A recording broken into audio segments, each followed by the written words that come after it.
ससुराल में हालांकि राघव की 2 बहनें और एक भाई और भी था, लेकिन फिर भी राघव के माता पिता ने अपनी बहू को गहने बहुत मन से गड़वाए थे। जब राघव की सिलेक्शन हैदराबाद के लिए हुई तो नीता ने अपने सारे गहने सासू माँ के पास रखवा दिए थे, उसके कमरे का बहुत सारा सामान भी जो कि वह हैदराबाद में नहीं ले जा सकती थी, उसने आगरा में ही छोड़ दिया था।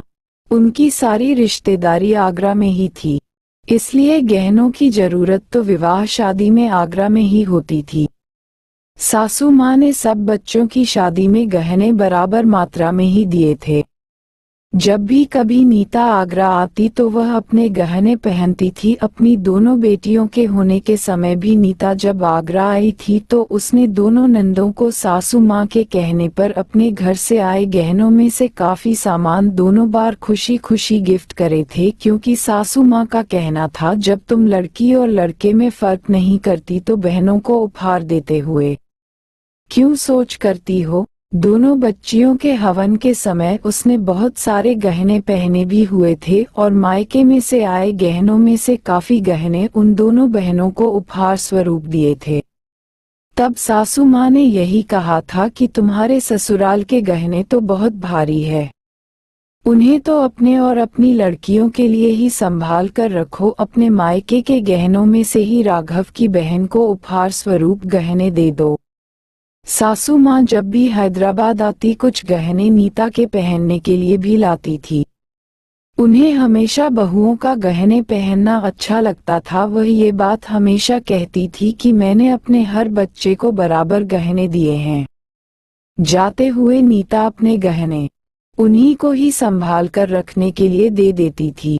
उन्होंने अपनी दोनों बेटियों को भी उसी अनुपात में ही गहने दिए थे, क्योंकि अब नीता भी हैदराबाद में ही नौकरी करने लगी थी, इसलिए वह बिल्कुल नहीं चाहती थी कि अपने सारे गहने हैदराबाद में किराए के मकान में लाकर रखे जाए।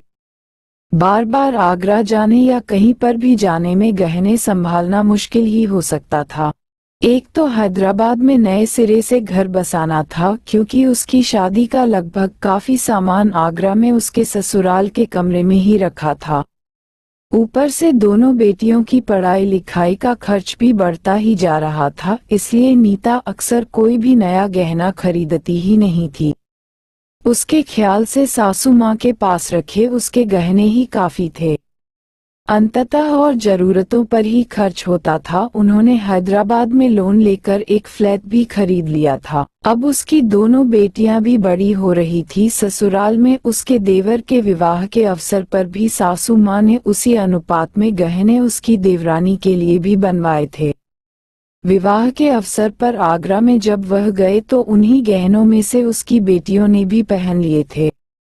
वापस आते हुए भी हमेशा के जैसे उसने अपने सारे गहने सासू माँ को ही लौटा कर रखने के लिए दे दिए थे। बेटियों के बड़े होने के साथ घर खर्च भी इतना बढ़ गया था कि अब वह चाहकर भी नए गहने नहीं बनवा सकती थी, लेकिन उसे इतनी जरूरत भी महसूस नहीं होती थी, क्योंकि अब के आते हुए वह अपने मायके से मिले हुए हल्के गहनों में से पतली चेन और अंगूठी और छोटे छोटे कान के टॉप्स अपनी बेटियों के लिए ले ही आई थी। राघव जिस कंपनी में काम करता था वह घाटे के कारण बंद होने की कगार पर थी, इसलिए राघव ने अपना खुद का काम शुरू कर दिया था। मकान की किस्तें भी जा रही थी और राघव को अपना काम बढ़ाने के लिए पैसों की भी आवश्यकता थी। तो नीता ने सोचा क्यों ना वह अपने गहने लाकर हैदराबाद की गोल्ड पर लोन देने वाली कंपनी से लोन ले लोन तो वह चुका ही देंगे जब राघव की पेमेंट आएगी। घर खर्च तो उसके हैदराबाद में लगी सरकारी टीचर की नौकरी से चल ही जाना था। अब बच्चियां भी बड़ी हो रही थी और अब उनका अपना घर भी था। हैदराबाद जैसी जगह में अभी भी गोल्ड का ही चलन था। नीता ने सोचा अब के जब वह जागरा जाएगी तो अपने सारे गहने लेकर आ जाएगी। हैदराबाद में ही अपना घर और बिजनेस होने के कारण वहां भी उनको अक्सर किसी समारोह में जाना भी पड़ता ही था। अब की छुट्टियों में जब वे लोग आगरा गए तो नीता ने सासू माँ से अपने सारे गहने देने का आग्रह किया। सासू माँ ने जवाब दिया, तुम्हारे गहने बचे ही कहाँ है?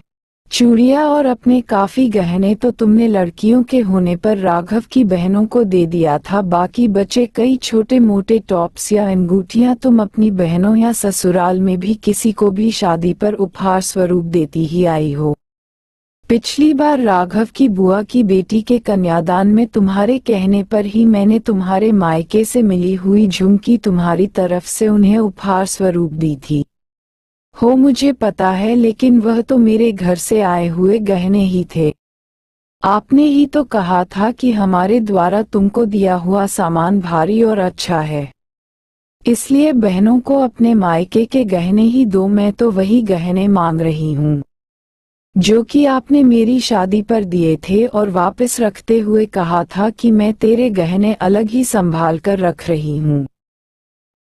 अचानक से सुर बदलते हुए सासू माँ ने कहा, यह मेरा सामान है और मेरी मर्जी मैं किसी को भी दूं। राघव के छोटे भाई की पत्नी तुम्हारी देवरानी मेरे साथ रहती है, इसलिए मैं तो सारा सामान उसी को ही दूंगी। तुम दोनों जहाँ कमा रहे हो वहीं अपना बनाओ। नीता ने लगभग गिड़गिड़ाते हुए कहा, ये बात आप पहले ही बता देती तो हम बहनों को या किसी को भी उपहार देते हुए इस बात का ख्याल रखते। आपने हमेशा यही कहा कि तुम्हारे गहने तो तुम्हारे ही हैं, तुम्हें और बनाने की क्या जरूरत है? तुम्हारी लड़कियों का काम भी इन्हीं गहनों से चल जाएगा। यही कारण था कि हम देवर जी और बहनों की शादियों में खर्च करते हुए और उन्हें उपहार देते हुए अपनी ओर से निश्चिंत थे। उस समय जब हम हैदराबाद में आए थे तो इनके कहने पर भी मैंने कभी भी कोई भी गहना अपने जन्मदिन या एनिवर्सरी पर भी उपहार स्वरूप ये कहकर नहीं लिया था कि गहने तो मेरे पास बहुत सारे हैं। अब तो मेरी लड़कियां भी बड़ी हो रही है, मैं तो गहनों से पूर्णतया खाली ही हो गई। अब तो बढ़ते खर्चा के साथ गहने गिरवाना बहुत मुश्किल है। बच्चियों का भी खर्चा है, अलग रहने पर सारा सामान भी हमने नया ही खरीदा है। आपके बेटे को भी काम बढ़ाना है, उन्हें भी पैसों की जरूरत है। उधर से सासू माँ का गुस्से में भरा हुआ जवाब आया, क्या इस घर के प्रति तुम्हारी कोई जिम्मेदारी नहीं थी? कोई एहसान किया है क्या? अगर तुमने 4 गहने अपनी नंदों को दे भी दिए तो क्या फर्क पड़ता है?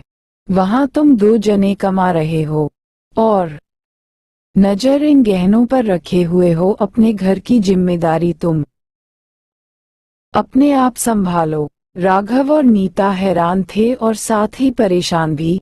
माता से बहस करना उनके संस्कारों में नहीं था। दोनों अपने बच्चों को लेकर वापस हैदराबाद ही आ गए और अब आगे के खर्चे और अपने जीवन के विषय में सोच रहे थे। दोनों एकदम चुप बैठे थे, शायद उनकी समझ नहीं आ रहा था कि उनसे गलती हुई कहाँ है। माता पिता पर विश्वास करके घर से दूर होकर मेहनत करके या फिर घर में सबको अपना समझकर। खैर, कारण कुछ भी हो, नीता ने घर आकर अपनी दोनों बेटियों के सर पर हाथ रखा और अपने फैले हुए घर को भरा मन लेकर संवारने में जुट गई। दोस्तों, चैनल को सब्सक्राइब कर देना प्लीज।